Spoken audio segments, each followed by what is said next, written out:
Welcome to the Untrapped podcast, where we give motivational and inspirational tips about life, small business, wisdom, health, wealth, finance, relationships. It's about being the best you that you can possibly be. Hashtag Untrapped. Welcome to the Untrapped podcast. I am your host, Keith Kalfas. What's up, guys? This is Keith Kalfas with the Untrapped podcast. We have an amazing guest for you today. You're going to want to tune out anything else that you're doing because we have Miles Beckler on the show right now. Here's a guy who he runs a very successful internet business. He's a Facebook ads and marketing genius. He's spoken literally all over the world on stages. He's a sought-after speaker and entrepreneur. Went from 0 to 75,000 YouTube subscribers in just over 2 years by putting out consistent, high-quality content. And he's just dominating his entire area on YouTube right now. Nobody can fuck with him, and I'll tell you why. He's putting out, here's a guy who's built an entire business before he started posting on social media, right? He did the real thing, and now he's talking about it. So when he started posting on YouTube, and he was just kind of like, just getting started, I was downloading his videos because I was like, is this guy fucking crazy? What is he doing? He's giving it all away. And he helped me tremendously in my business. He taught me how to run Facebook ads when I couldn't learn it anywhere else. But this is Miles Beckler, and I'll let you talk a little bit more about yourself. So the one thing I like most about Miles is his ability to be focused. He's a meditator. This guy meditates every single day. And you might even want to meditate before listening to this and listen to it a few times because there's going to be so much knowledge to extract. What's up, Miles Beckler? What's up, man? Thanks for having me. Good to connect, get to share some value, some knowledge bombs. So you're doing well, man. Yeah, dude. Life's good. Kind of staying focused on, being of service to others. What can I do in this world, make the world a little better place? And I'm all about sharing this marketing. I think we all need to create our own little microeconomies right now. You can see it globally. You can see it macroeconomics. Like things are going crazy. And I think the real solution is, entrepreneurship, kind of doing our own things, creating our own little microeconomies. You obviously get that. And I'm stoked to connect, man. Absolutely, man. So there's so many directions we can go in, but I want you to talk about, there's so much noise on social media. And as we get into 2020, there's so much fucking information everywhere that you can literally just become paralyzed by it. And one underlying tone of your content on the Miles Beckler YouTube channel is you know how to direct your energy and focus it like a laser beam to get specific results. And yeah, you have to. So let me jump on that because so you use a laser beam idea. And one of the analogies I use a lot is, you've got the sun above your head and then you got a magnifying glass in your hand. And if you keep moving that magnifying glass around, you're never going to, nothing's going to combust. But if you hold that steady, and it takes some adjusting, right? It ain't the first place you put it out, it works. You get that focus just perfect. And then you hold it steady for long enough, you will create combustion in that moment in time. And that's what we're all shooting for in some unique areas. And I don't care if you're trying to lose weight or if you're trying to grow a business online, you're trying to get to that point of proverbial combustion. And I really think that's just a good analogy to run with because our energy is everything. What we focus on is everything. And there's so much noise. There's more distractions than ever before. You're seeing more advertisements than ever before. The pop-up notifications, the social media, the this, the that, just not to mention everyday life is busier than ever before. Yet being busier and doing more and wasting more time isn't actually the answer. That doesn't lead us to fulfillment. So it's this weird paradox. And there's so many paradoxes in life. You get that, right? And it's just, I don't know. It's fun to play with, but man, energy management, I think is the number one thing for people to really work on. Energy management. Now, listen when Miles talks because you built a business from zero. You took off a little too fast. You failed initially. You went back to the drawing board, and now you have a multiple six-figure business. I mean, if you feel comfortable talking about the numbers or just talking about how much you spend on freaking Facebook ads, and talk about that and talk about what your business actually is. What's your mission and your goal?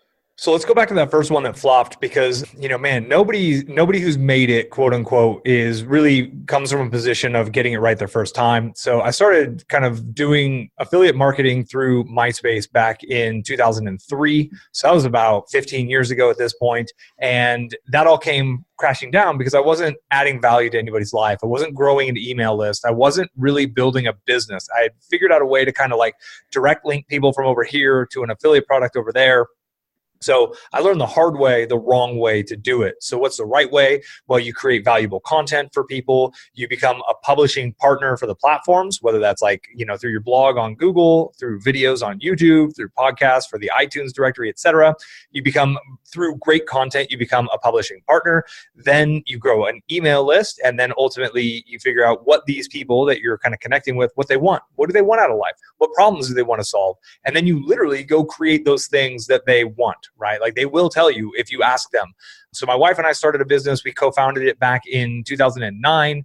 It's an extremely lucrative business at this point. It's brought in a couple of $1 million in revenue for us, and it's 100% digital. We've lived in about 20 countries. We're full-time nomads for 4 years. So it's not just the financial freedom, but that total like time and location independence is almost more of what I personally value.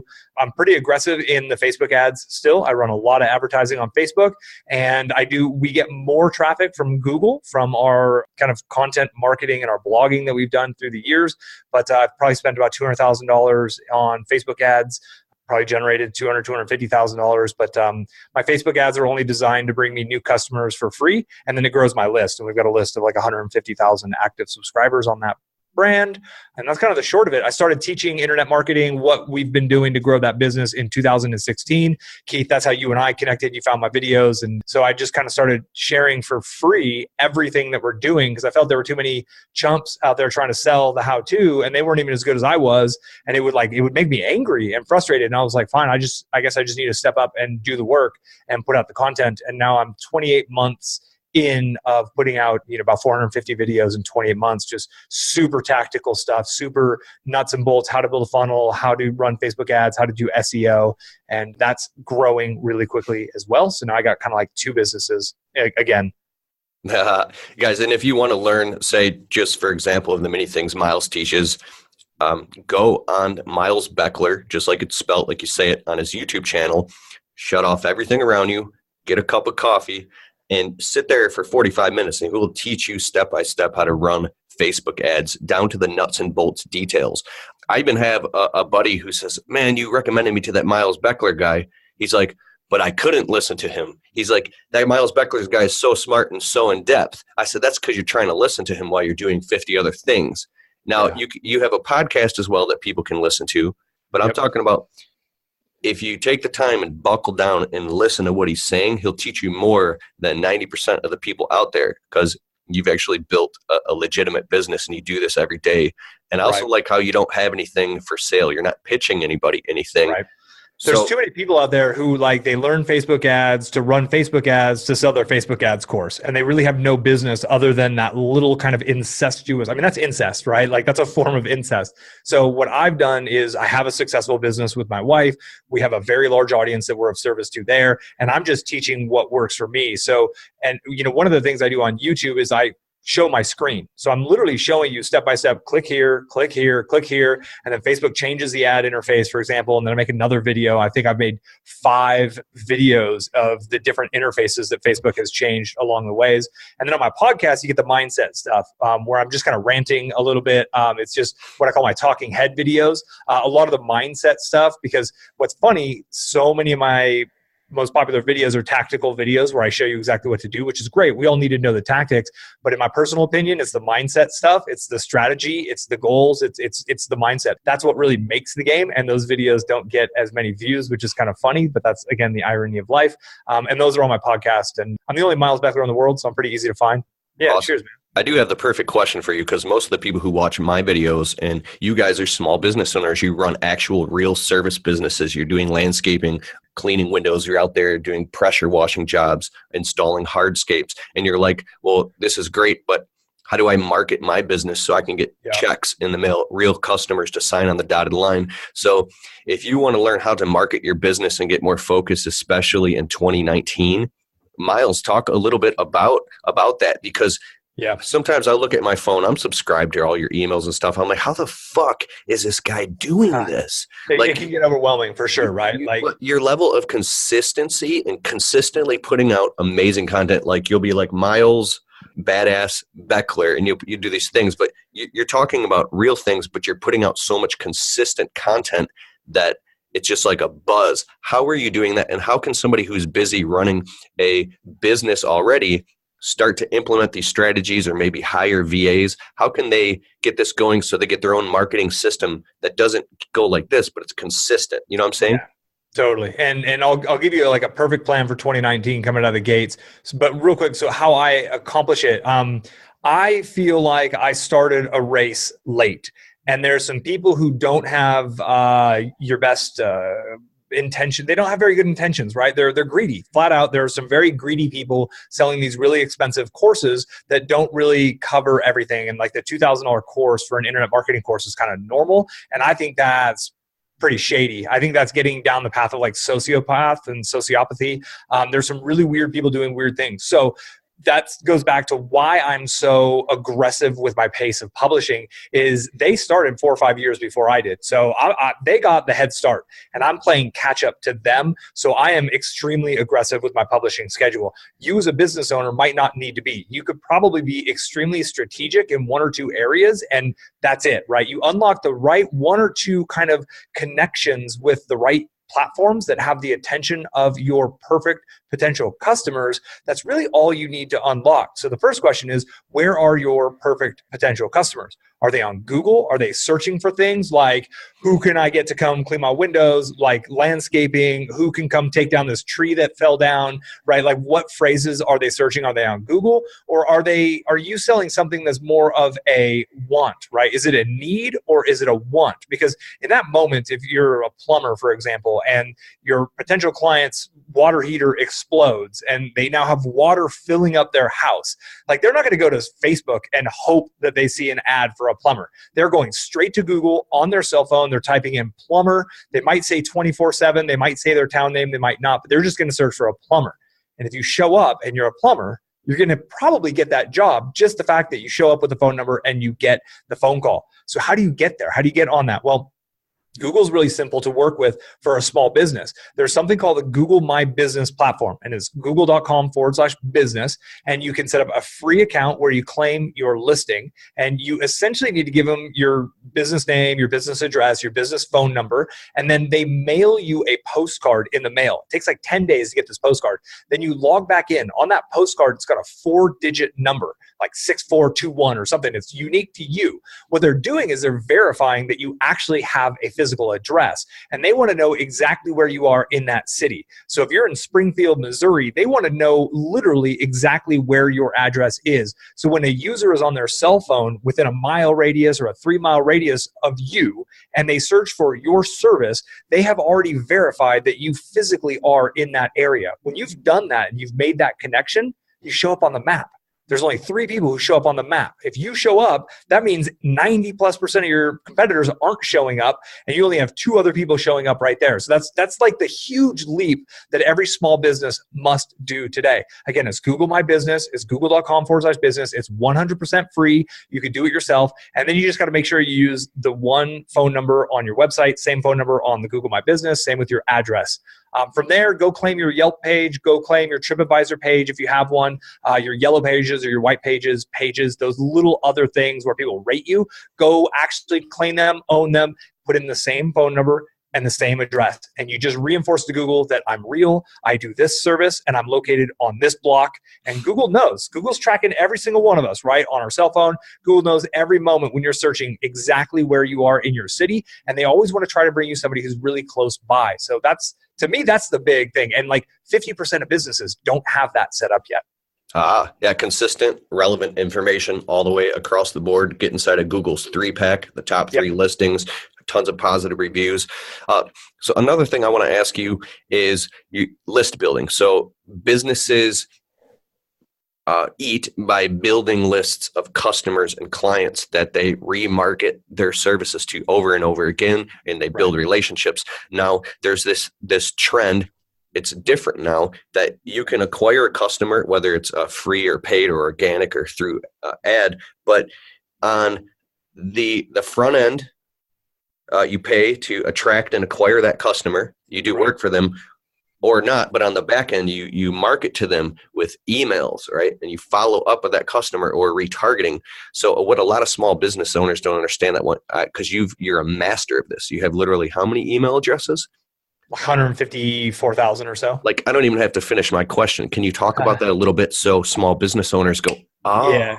Well, so the first big distinction is that you actually make your money on the back end, right? Like, and what that means is that first sale with a customer is not actually where you're supposed to make all of your profits. It's good if you can be profitable on your first sale. My wife and I, with our Facebook ads, we will often be maybe cash flow negative a little bit on that first sale. But there's this metric within your business that's called the lifetime value of your customer. So and every business is different, right? So like a general contractor may show up to do let's say a fireplace remodel job. They're going to take out the old brick fireplace. They're going to put this stacked rock in. They're going to make it look nice and pimping, right? So that's the first job. And the customers love it. They do a great job. They're clean. The people show up on time. It's done on time. Perfect. That's just the first job. Who are they going to call when they're ready to redo their kitchen? What about them 2 bathrooms they got? What about the backyard when they want to build that out with the barbecue and the outdoor fireplace, right? If you're intelligent about how you treat your past customers, about staying in touch with people and being like a normal human being, right? Building an actual relationship with those people, when it's time for them to drop 30, 40 grand in the kitchen, you get that job. When it's time for them to drop 12 grand on the backyard because, daddy just got a bonus, you get that job. But you're not going to get that job if you don't stay top of mind, if you don't give them value, if you don't make them feel appreciated. Email works, but like for a lot of real businesses, I still send like actual greeting cards. I actually send my own vendors. I'm a total digital business. I send thank you cards, like actual handwritten thank you cards, because it stands out. Nobody does that, right? And I want my vendors and the people I rely on to know how much I appreciate them. Sure, I pay their bill on time. That's one way of doing it, but I send them like a box of brownies and like a thank you card sometimes, just to really establish and build those relationships. So you need to think about your business model, and you really need to think of kind of your customer ascension path, right? So I think that another variation of this business model is the ongoing monthly services, whether it's like the window cleaning kind of service-based thing or like lawn care, yard care, landscaping. There's a lot of those jobs that you're only making XYZ per month. But if you keep that customer for 4 years, like that could be an 8,000, 10,000, 15,000. That could be a very, very, very large customer. And when you stack up these cash flows and you stack up these kinds of ongoing recurring payments, that's how you can get a lifestyle business that can give you a lot of freedom because you put the right people in place and boom, boom, boom, right? That's kind of developing the business. But it's really thinking about every single potential prospect as not only like a job, but like there's a lifetime value there in that relationship. So then what are the different ways you can give value? What are the different things you can offer? Email is not only a tool for you to send pitches, for you to send like, hey, buy my stuff, right? Sometimes the general contractor could do a free series on like a DIY backyard remodel. And you might be like, well, why would they teach them how to do it?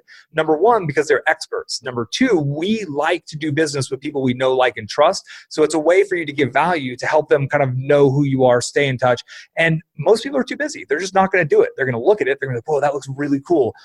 They'll reply, how much for you guys to come in and do that? Because I don't have time, but I want the result, right? So it's thinking about those kinds of things that you can kind of create through content to share with your clients and your customers to help them remember who you are, to stay top of mind, but also to give value to them. And it varies for every business, for sure. So this is in past tense now already like an emergency to be competitive.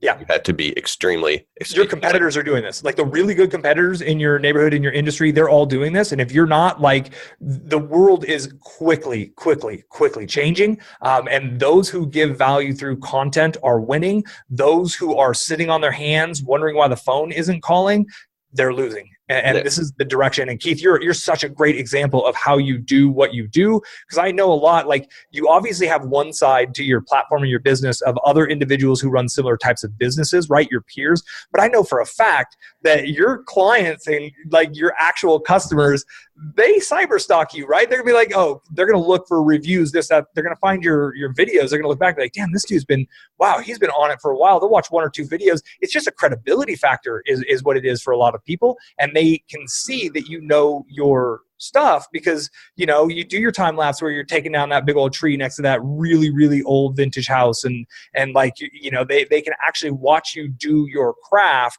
It makes them feel like you're the right guy for them versus, you know, whatever shows up on Yelp or, you know. Dude, they're seeing results in advance. Bingo. Awesome. Perfect. What are you drinking, man? Lemon water. I just put lemon juice in the water. I drink it all day long. Nice and alkaline. Gives me something kind of, I don't know. I love it. Dude, so you drink alkaline water, you eat healthy, you meditate. Do you ever have a cheat day? Depends on what you consider a cheat day. I mean, I haven't had alcohol in over 2 years at this point, and I'm totally cool with that. I don't really ingest any like toxins or anything. Or I try not to, but like wife makes vegan pizza every once in a while, but it doesn't even have cheese on it. It's like a cashew cheese. So, but yeah, like, I don't know, popcorn and chocolate, like for sure. I'm human for sure. Right. But when I said energy management earlier, like what are we consuming is, you know, what you put in, garbage in, garbage out, straight up. So if you put in really good stuff in, then really good stuff out. And it's not just what goes in here, it's what goes in here. A lot of times it's what we're listening to is big too. Oh, yeah, bro. The last couple of weeks of our season, landscaping, my diet went to shit. I was just eating whatever, super stressed out, not hydrating properly. And so we just finished our season, and I've spent the last 2.5 weeks eating nothing but extremely healthy alkaline foods, organic vegetables, detoxing, lots of juice cleanse. and I'm doing a juice cleanse and all that stuff, and I just meditated for about 20 minutes. And I literally watched my energy and my consciousness do a 180, and I'm like, oh, I'm back to where I know who I am. I actually lost 10 pounds in the past 3 weeks just by going more alkaline. Now, the reason I'm talking about this is because you meditate regularly, and with all the confusion and so much going on in the world, if you're plugged into that, what does meditation do for you? And why should people listening, hey, give it a shot? How does that help you with your success and your focus? And how do you meditate? What do you do? Totally. And I think everyone, like, I think the word meditation gets thrown around a lot. And for a lot of people, they think it's like sitting in this specific position, doing this specific thing. And I'm very loose when it comes to meditating. I listen to a lot of different kind of like guided audio meditations. You can just search YouTube for guided audio meditations. There's a billion of them on YouTube. Find one that you like, but you can listen to it when you're going for a 20-minute walk in nature, right? You don't have to I often find myself laying down, and here's how I use it specifically. So I'm up most days by 4:30 or 5:30 in the morning. I get up and I get to work. I have breakfast kind of 6, 7 o'clock. And then I go for a walk in nature. I got a 2-mile loop outside of my house that I can go hike kind of on a dirt trail, come back, have lunch. So that's the first half of my day. That takes me to about noon, which is about 8-hour workday roughly. So I'm starting to feel tired at that point in the day. I've done a lot. I've got a lot of ideas flowing through my head. I've kind of executed on a lot of different parts of my business, because as an entrepreneur, you're like part bookkeeper, you're part marketer, you're part customer support, like manager. There's all these different hats we have to wear. So somewhere around 1:30, 2:30 in the afternoon, I'm feeling a little bit tired, a little sluggish. I used to go for another cup of coffee at that point. Coffee is probably my one cheat thing that I still love. I used to go for coffee at that point in the day, but I don't like that now because it keeps me up too late. That's when I go for my meditation. And I'll go in, I'll lay down, I'll pop on a guided audio meditation, and I'll just kind of like disappear for like 30 minutes. Usually it's 20 to 30 minutes. And I don't sleep. I don't allow myself to sleep. I just lay there and listen, and I just focus on my breathing, and my mind wanders. Like, I've been meditating every day for like 10 years. My mind still wanders. Like, your mind is always going to wander when you meditate. There's no like magical place that you get to where like things change. Meditation is the practice of allowing your mind to wander, observing it, letting that be okay, and then returning back to just calm, to breathing, to listening to the audio track. That's a lot of why I listen to guided audio meditations, because they actually kind of like give my brain something to follow. But it's like rebooting a computer is probably the best way to explain it. If you've ever had your browser open with 15 tabs running, and you got your Photoshop open and your video editing, and the computer is just sluggish, it's like, what are you doing to me? That's how I feel. And you reboot the computer, you come back, boom, you're ready. So then I have this whole evening work session. I'll work I go for a second hike most days when the weather's good, do dinner. It's Friday night, 6:30 local time, and we're recording this right now. I try to work till like 7 or 8 o'clock at night. So like I said, I feel like I'm behind in a race, but that's more of a function of my niche and what I'm trying to do in this world, and the fact that I got 2 separate businesses I'm running. But that's about how I use it right there. Nice. It sounds like you're honoring circadian and ultradian rhythms. Yeah.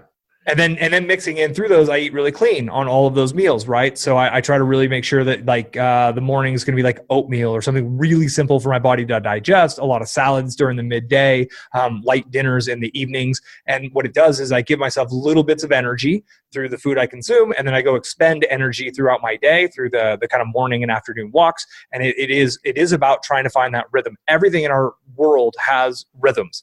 The tides ebb and flow. The moon it waxes and wanes. Like everything, the sunspot cycles, right? Like everything has rhythms, and that means that you have rhythms, right? And I have rhythms, and my rhythms are very different than yours, and very different than all the other listeners. And it's kind of about finding what yours are and then honoring them. That can be a really powerful thing to do in life. Hey, man, you just made me think. On Instagram, I saw you like hiking. It looked like a desert and rocks, and you got like this Jeep, and it was, what's up with that, dude? I want to do that. Yeah, we built up a Jeep. It's just a camping machine. It's got a pop-top tent on top of it. I got a fridge out the back. I got kind of like a full kitchen set up out of the back of the Jeep. We pretty much lived in and on the Jeep for about 3 months straight on about a 6,000-mile road trip.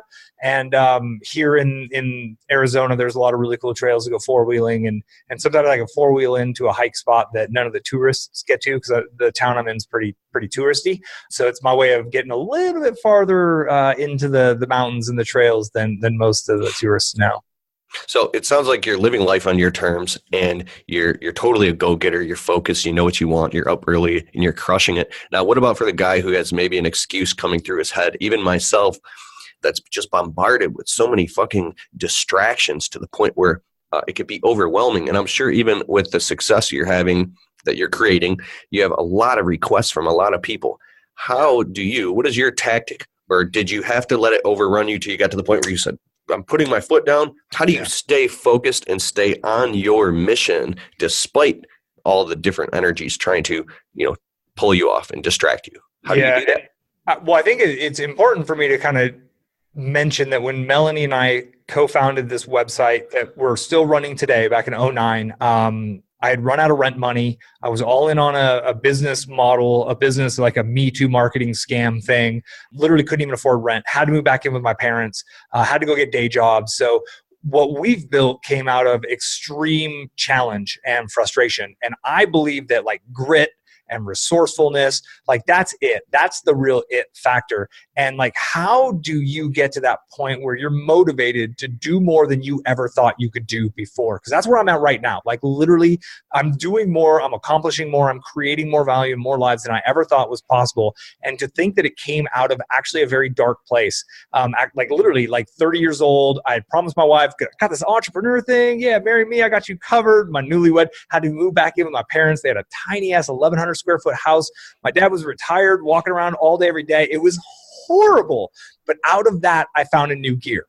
Out of that, I found, and sometimes disgust can be an incredibly powerful, motivating emotion. So that's where I found that willingness to do whatever it took.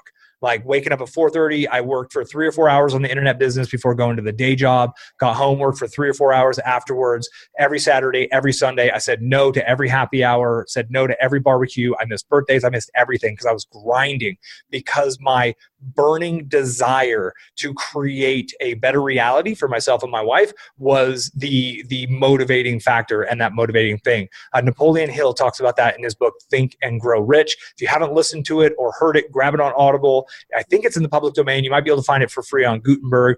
Get the book. It's like a $9 book, tops. Brilliant book.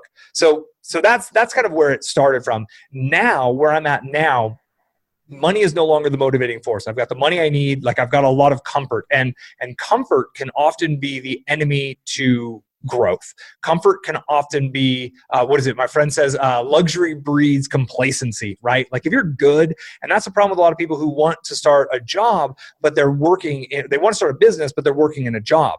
And the job pays enough. They live a comfortable life. They go to the same office. It's easy. Why would you go from that to like extreme challenge of becoming an entrepreneur?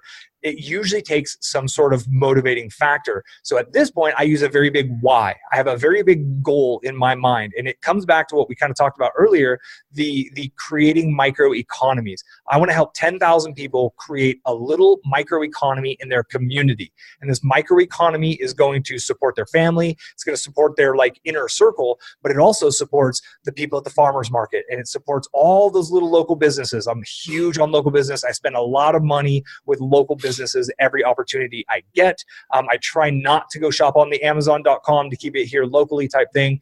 And so helping all of these people. Now, when I wake up, I'm like, I got this audience of people who are looking to me to guide them on the path of creating their own economy. And that's a way that I've been able to find to get leverage on myself. And it's usually like you've got your goals up top and the goals will change. Goals start kind of like self-focused, right? Like I got to fire my boss. I got to make X a month to cover my bills. But once you get to a point, there's been studies like happiness from like $70,000 per year to like $1 million per year income. Happiness does not go up significantly, but from like $0 a year to $70,000 a year, happiness goes up massively. So once you get over that hump, you actually need to kind of learn how to play against yourself in a new world, because you actually do create a whole new world at that point. I think it's about having a big vision, a big why. I mean, what drives you, man? Like you're driven, like you have your real business. You've got your YouTube channel that you've been growing forever. You've got your blueprint series that you put together. You've got your marketing seminar that you put together. Like what drives you, right? Like it's crazy how much stuff you're putting out in this world. I'm curious. I want your answer now. Yeah, I mean, for me, at first, if you look at Maslow's hierarchy of needs, it was to get out of an emergency situation. It was like, I call it like being in the jaws of a lion or Satan or whatever way you want to put it. Back up against the wall. You had no other option. You had to find a new level. Yeah, I'm fascinated by personal like transformation in your when you have this connection. Like imagine like your back's against a wall and you're in fear, and then when something clicks, that it turns into courage. Yep. And you're like, all right, like David and Goliath time. When you get that feeling that comes and then you can take the first step, that's when this enthusiasm, it's like, you know what I mean? That's, but the interesting thing for me, and I'm hanging on every word you're saying right now, is because I felt like I was drowning and I finally got on the shore, right? Got some financial stability in my life, got a business structured and set up. And then when I got onto the shore, I'm kind of stuck in the middle living my life saying, oh, I don't want to go back there, but it's stagnating my own growth because now I'm like, oh, I'm on the sand. I've never experienced this. Right. So to get to the next level now, and you talked about that, it creates this whole new ecosystem when you're facing yourself in a different way. So what I'm doing is these kind of 90-day sprints where I'll go for a goal. But by the time I'm done, I actually fall into this lull. It's like an exhaustion. I'm coming through this right now and coming out and about to go on another sprint. But so yeah, that's where I'm at. I think that I've learned a lot in 2018. And what I learned the most thing is if you have too many irons in the fire, your attention is spread in too many directions. And then second is if you try to become successful just based off of willpower and hard work without having any systems or protocols in place, like slowing down a bit, building the system, and then using it as a leverage point, right? If you just try working your ass off, you're just going to end up totally burned out, right? Yeah, totally. Like the grind, we have to grind at some point, but then we have to elevate our game. And to elevate the game, you have to either build a system or put a teammate or put something in place to handle that, so you can elevate to the next level. Because there's always a further.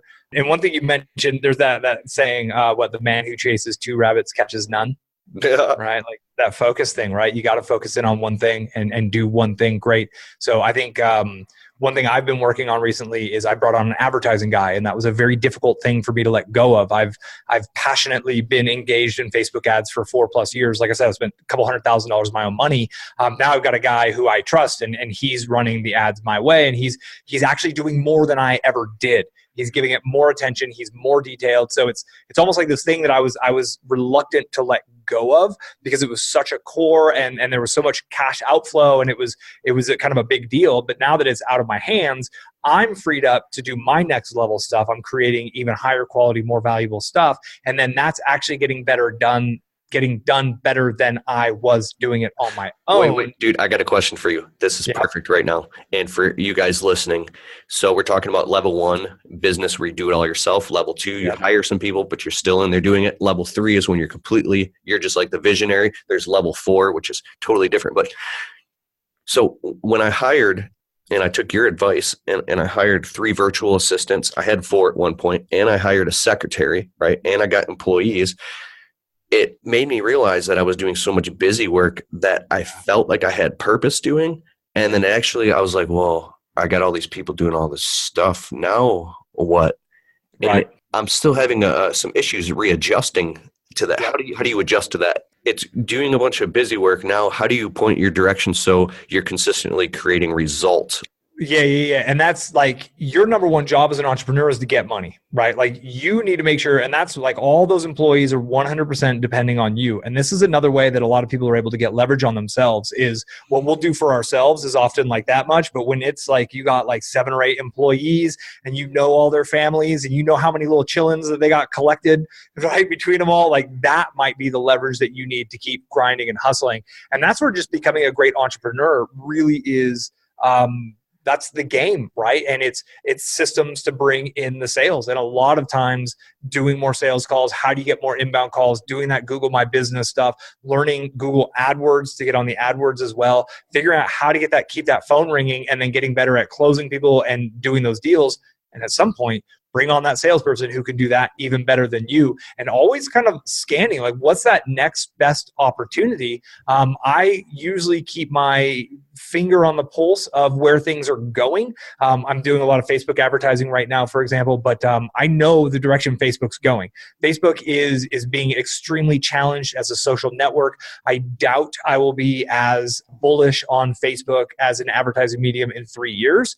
So I'm already testing ads in new areas. I'm already testing funnels in new areas. I'm already working out those other things. Pinterest is one of the places that I'm really actually quite focused on right now. And I think it's a great place for a lot of physical businesses too. Anybody who does rehabs or kitchen remodels, like boy, the lady who makes the decisions in the house, she's looking on Pinterest at night on her tablet. She's pinning new kitchen ideas and new countertop colors to her boards. And she may very well be a $50,000 client. It's kind of a side note there. But and I love the game of marketing. I really do believe that what my wife does, which is we create a type of angel meditation that is for a very unique segment of our world.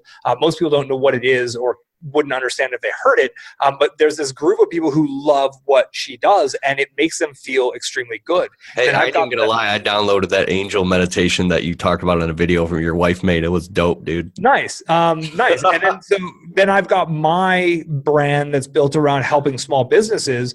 Like our audiences motivate us, right? And I'm like nonstop. We're thinking about how can we help these people improve their lives? Sometimes it's creating a new course for them. Sometimes it's creating a community for them, a forum or a private Facebook group that we allow people in to help them, or offering some coaching, right? It's so variant at what those next steps can be. And sometimes what we start and we do sucks, and we're like, that sucked. I don't want to do that anymore. So we iterate, we change, and we try something else, and we test something else. But it's always, as I free up more of my time through systems, through automations, and through people and teammates, I know that time has been freed up because I can go now create a greater impact in this world for those 2 audiences that we work on. That's maybe a personal philosophy, but I've tried the whole like, I got my money coming in, I'm just going to go hang on a hammock at a beach in Costa Rica and drink beer, and like, I got bored. I literally got like day 2. I was like, all right, this is fucking boring. Come on, well, let's go create something. Like, I think we are all here on earth to create things and to create smiles, positive experiences in the lives of others. And so I'm relentlessly focused on how can I do that. Sometimes it's increasing the size of the pool of people we're helping. Other times it's increasing the depth of what we're helping people with. But that literally is my dominant thought. Like, how can I be of service to my audience today is something I ask myself every single day. every single day. And That- and when you ask yourself a question, your brain's like, oh, you can go do this. Huh. Okay. That's beautiful. I've been kind of studying, and I'm a bookworm. The most successful entrepreneurs are the ones that become customer focused or customer obsessed. Yeah. So that brings me to the next thing I want to ask you. We're going to wrap up here in a couple of minutes, but consuming content. Mm-hmm. Talk about that, dude. Consuming content. Where are you on that page? And yeah, the big key, as anybody doing internet marketing or growing a business on your own, you got to be creating and publishing more than you're consuming, no doubt. There's so much noise, right? We were in the information age for a while. The information age is dead. We're now in the attention age, and your attention is the most valuable thing. And where your attention goes, where your energy goes, that's what you're creating in your life. So being very, very hyper aware as to what you are consuming, but always focusing on publishing and creating more great content, publishing and creating more than you're consuming, especially for digital entrepreneurs. Anybody trying to grow an internet-based business, the rabbit hole of YouTube, even my videos, it goes deep. Like you could spend months doing nothing but consuming ideas. And when you're consuming ideas, you're like trying to understand how the puzzle fits, right? You're like, okay, so I could start a window cleaning business and it could be like this. And then I could add on like that service to it. And you're like, I just don't get, maybe I can watch another video. Maybe that's how it'll all make sense, but it doesn't. So maybe I'll watch another video. That's how, no, you know how it all makes sense? You go out and sell a fucking job, right? And then you show up and you do the job and you get paid, or you don't get paid and you're like, oh shit, I learned that. Get paid first, right? Or, and then you go sell another job and then you go bid another job and you bid this one lower, you bid that one higher. And you're never going to learn how any game works through studying it from the outside. It's through going through it is really, truly where you learn it. You just got to get off your ass and start bidding jobs, start like throwing up the Craigslist ads. I got one dude, I don't know if you ever saw him in the comments, Jay Barnum, the 7-Figure Moving Academy, gets a shout out. Hope I got his name right. But like he was like, he had to move back in with his parents. He was like 40 and he didn't even have internet. And he was like, I have a truck. I can move people. So he goes down to his local library and he runs a freaking Craigslist ad for the local library. Call me, I'll move you. Dude runs a 7-figure moving business now. And he was like out of pure desperation. Like, I have a truck. I can move people's shit from point A to point B. Good. And literally it's been 10 years and an unlimited number of heartaches and headaches to get there. That's awesome. A couple of people are probably listening right now. Go, I should start a moving business. But like, it's like whatever is in your DNA, whatever you love, whatever you be cool with. But like, even if you ain't doing nothing right now and you're just watching videos, listening to stuff, like go try something, go offer to cut somebody's grass, like anything. There's so many ways for you to add value to the lives of others. And there's this huge ocean of an economy around you. Trillions of dollars pass hands all around you all day, every day. And all you need to do is position yourself in between a need that somebody has or a want that they have and like doing that shit for them. Because nobody wants to do, like, we all want the results, but we don't want to do it. Right? Like the lady wants the really nice curb appeal, but she doesn't want to be out there for 6 hours making it look pretty. Bingo. There's your opportunity. Right. And it's doing that you actually learn it, not from watching it. Now, this is important to ask. And I want to ask you because I'm a fan of a guy named Eben Pagan. You know who he is. And he said something to me one time. He goes, when you're mulling over information, when you're consuming content, he goes, what we're looking for is an epiphany. We're waiting. And he has some deeper stuff where he talks about you might get 4 or 5 of these epiphany paradigm changing, like, oh my God, your whole life is changing in that second where all these dots just connect. But we're looking for that,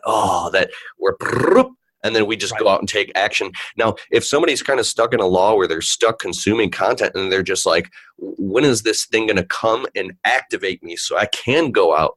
Like, maybe they're just stuck on the ledge. What happened for you? How do you kind of get over that? I'm not saying that you're like, you have every answer in the world, but you are in full-blown action mode. How do you make that leap?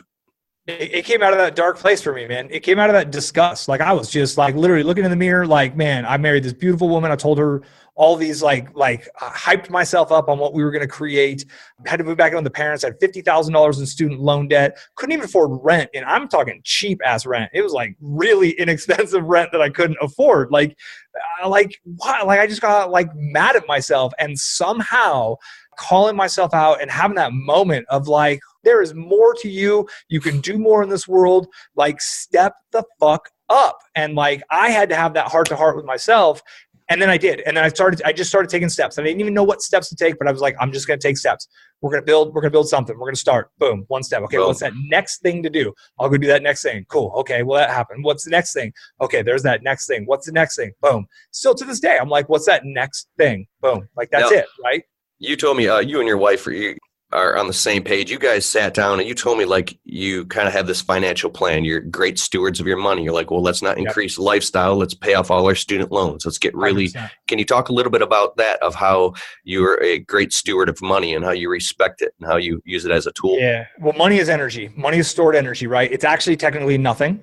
They're instruments of debt. Like if you really learn what, like, and it's actually currency, not money. Gold would be considered a money currency. Like literally at its philosophical roots, this stuff right here on my billfold is actually nothing. It's linen with inks and dead presidents on it. But we all believe that it's something, and it's actually ultimately energy. It's a representation of the value and the energy I've helped and given to other people. So as with everything we've talked about, energy management is everything, right? So if we learn how to manage this type of energy, just like if you learn how to manage your life energy throughout your day, you'll have more energy at the end of your day. So when I learned to manage this energy here, I'm focused on making sure that I got enough of that energy when I get to the end of this life. And I don't know if I'm going to be 95. I don't know if I'm making it 104, 114, 70. I don't know, but I'm going to be ready for it. And I'm going to play my energy management game now. And I do fully believe that when we are proving that we're good stewards of money and finances,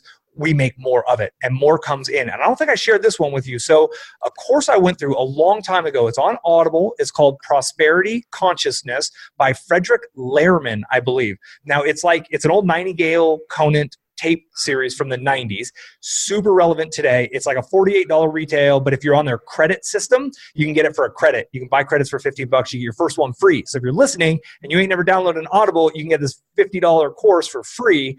Frederick Lehrman, Prosperity Consciousness. Anyways, like 9 years ago, Melanie and I are driving from the Bay Area where I grew up to Albuquerque where we met, and we listened to this thing. He had all kinds of affirmations, and he just talked about money and energy. He just talked about things in a unique way, and he taught this 5 bank account system, where you got there's just each bank account has a specific purpose. Every time you make money, you go put it into the different accounts, and different accounts have different things. There's long-term savings, there's this, that, the other, blah, blah, blah. But when his whole bit was when you prove that you can manage your money, even if you're making like $800 a month and you barely have enough, run it through the system and eventually it'll grow and you'll just become a better steward of money. So I forgot that I had listened to that. And that's why I hadn't told you about it till right now.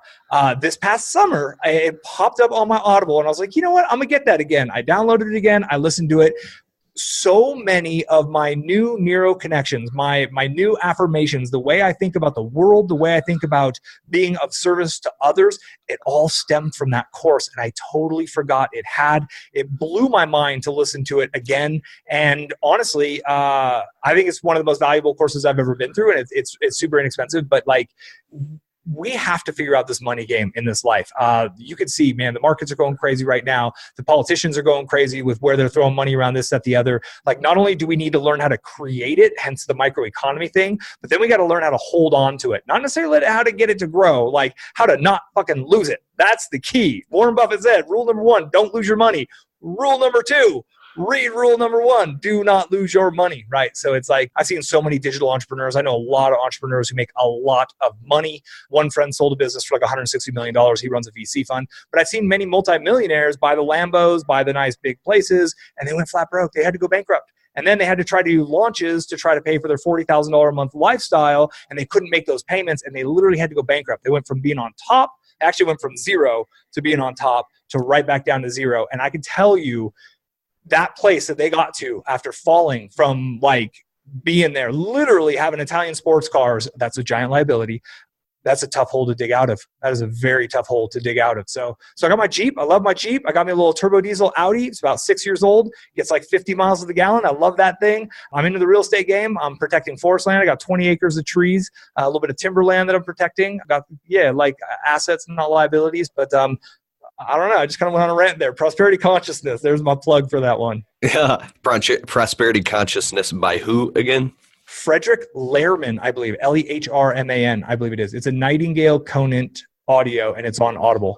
I'll make sure you get a link. It'll be in the show notes for sure. Okay. Prosperity Consciousness by Frederick Lehrman. And then this is a little left field, but you put me up on like the hero's journey, and like you told me about this book a year and a half ago, something Great Leads. Oh yeah. Bro, and I went immediately and I bought it on Kindle, and I read that whole book in 2 nights, and it was like boom, it was incredible. Can you talk about that real quick? Yeah, well, have you reread it yet? Because the second read through, you'll see it from a different angle. You're like, oh, so the book's called Great Leads. It's 6 ways to start any sales message. It was written by Michael Masterson, which is a pen name. He's actually named Michael Ford, and he runs Agora Publishing, which is the largest newsletter. It's like a publishing company. They do about $500 million a year selling financial newsletters and selling all kinds of things through copywriting. That's their key. Like they write these great sales letters and they sell like Motley Fool type like financial newsletters. So the book is just the 6 ways to start any sales message. And it's about playing into the conversations people are having in their minds. It's about the different angles you can take to capture their attention. Because if your sales copy on your website sucks, right? So let's go back to that original thing. The person's water heater blew up. They search Google, they find you, they click, they go to your website. If the words on that page do not convince them that you're trustworthy, that you can handle their problem, that you're the person to call, if it doesn't sell them on choosing you and taking an action, which is calling you, they're going to hit back and they're going to go to the next website that will sell them. So that's where that book, and I think the copywriting skill is a brilliant skill for every business owner to ultimately learn. But man, it's amazing what the difference in a few words and changing just a few words in your messaging can have to like the numbers throughout your entire business. That's what I do on Facebook. I do a lot of split testing, which I'm trying this headline versus that headline. And every once in a while you stumble on something that could literally double your response rate on an ad. And when you find that, it can be an absolute game changer for businesses. So it's a worthy skill to harness. Guys, listen to this so clearly right now. Get the book, Great Leads, 6 Ways to Start Any Sales Message by Michael Masterson, right? Yep, it's like $9 on Kindle. It's amazing. You have to get this book on Kindle and read it. And there's this emergent kind of property in your brain when you study marketing long enough, like it goes, like you go, wow. So when a customer goes on Google or looks on my website, or if they immediately, when they're reading it, they instantly get this, oh, I'm absolutely in the right place and I don't need to go anywhere else now. Yep. Can you talk a little bit about that and then we'll finish up this show? Yeah, so it's almost a little bit beyond that. I'm in the right place. It's like, this person gets me, right? We're all walking around with conversations in our head. Everybody's thinking, and before you started listening to this, you looked at it, you're like, Keith and Miles, I don't know who this is. Is there any value in this for me? Is a thought you probably thought to yourself before you clicked. Then you listen and you're like, and then 6 minutes in, you're like, okay, these two they're like, so they're off to a rocky start. Like, is there anything in this for me? And we're always constantly tuned in as humans to WIIFM. What's in it for me? It's an old Zig Ziglar quote. And Zig Ziglar is not only one of the greatest old school motivational speakers in the world, the dude sold pots and pans door to door in the 70s. You know, talk about a tough sell, like literally door to door, dragging around pots and pans, selling it. And he came to that idea of every human being is tuned into WIIFM. So if your messaging on your advertisement, if you're messaging on your website doesn't connect that user with that conversation they're already having in their head, they're going to think that this person doesn't get me. Now, let me give you a real world example of how this plays out. So you're at a bar and you're hanging out, having a good time, and there is a girl there that looks hot, or if you're a guy, there's a girl, yeah, whatever. Or if you, anyways, there's a person you find attractive there, and you go up to them and you're like, you start talking about yourself, and you just stand there in front of them and you talk about yourself, and I do this and I'm that and I'm great and I do this and I do that. That person's going to look at you after about 14 seconds and be like, dude, you're creepy. Like, stop talking about yourself in the presence of me. But if you get into that if you engage them in a conversation and you actually hold a conversation with them, that is how potential relationships can form. And that's essentially what we have to translate and do digitally through our digital marketing in this day. They're having a conversation in their head. So many business owners go on their website and they say, I've been doing this for so many years. I fix this kind of problem. And the user who's reading it is tuned into what's in this for me. And you're talking about you, and it just does not compare. compute. But when you literally get those words on the page to be kind of crafted in a way that meets them at, you're probably looking for a plumber and you're wondering if we, 24/7, and that's what we do for you type thing. And like, I'm kind of an abstraction on that example, but it's all about matching that conversation that they have going on in their head already. Everyone's thinking, what's in it for me? I got this problem. We all got problems in our lives we're trying to solve. We all got places we're trying to go. And if they can instantly observe that you're potentially able to help them solve that problem or achieve that goal, you become that trusted advisor for them. And when you get there and then you stay in touch, you're the one who gets the call for the second job, the third job, the fourth job, and so on. Or you get the 5-year contract that turns out to be a $10,000 contract. Wow. Okay. That's that right there. That's it. Rewind the podcast, go back and listen to what he said again. because what he's talking about right there, that's an entire 50-hour long conversation that you have to mull over. And that's the key. And I really think that every business owner needs to become a marketer. You have to understand digital marketing. You really do have to understand the basics of copywriting. It's not outsourceable. It's just not. I've tried. I spent $12,000 on a sales letter, and it was terrible. It didn't work. It was off brand, and we had to rewrite it. But now that and it took me 6 years plus to really understand this of helping people achieve what they want, and not talking about me, not talking about my product, talking about them, their problems, their world, their goals, what they're hoping for, the people who they tried and burned them before, and really become an advocate for them, their goals, their mission. That's what everybody wants. Everybody wants somebody who can encourage them, who's going to help them, who's going to be able to be trustworthy. Just language patternings, man. When we get it right, it just clicks. Oh, so good, man. The customers don't want you. They just want a result. They want a result. They don't want a gardener. They don't want a landscaper. They don't want a window wash. They want a result. And the funny thing is, we'll use window washing for a minute. They actually don't want clean windows. They want what clean windows make them feel. It's a status symbol. They're the kind of person who, when their friends come over, their windows are always clean. So they actually want the emotional benefit of impressing their friends who stop by when they randomly stop by. And that's actually what you're selling as a window cleaner. It's that kind of abstract shit that it's deep to get into that abstraction. But I think you mentioned Maslow's hierarchy of needs. You really got to get to that core understanding of why these people want what they want. Status is a big time thing, like yard work, all that. It actually is status, because you want to be that person in the neighborhood, not that person. And everybody knows that person in the neighborhood, God damn, got a lawnmower, right? But you want to be that person in the neighborhood where it's all prim and tidy. And that's actually what they're buying from you, is that feeling of status, of being better than their neighbors, which is kind of crazy to say. You can't use those exact words on your webpage, but you can allude to that by want to have the best looking yard on the block. Ooh, that might be the words that make them say because that's exactly what they're thinking. They're like, man, I want the best looking yard on the block. And then they go to your website and it's want the best looking yard on the block. You're like, yep, cool, I'm in the right place. I'm gonna call this guy. The best looking yard on the block on autopilot, or something where a service where the customer doesn't even have to think about it. It just automatically deducts out of their bank account every month. And then you have to test it. We can come up with these great ideas that we think are going to work, and then you put it out in the world and flop. It's happened to me so many times. I've had, oh my God, this is going to be the one. Oh, this is going to be the best product ever. Sell 5 of them.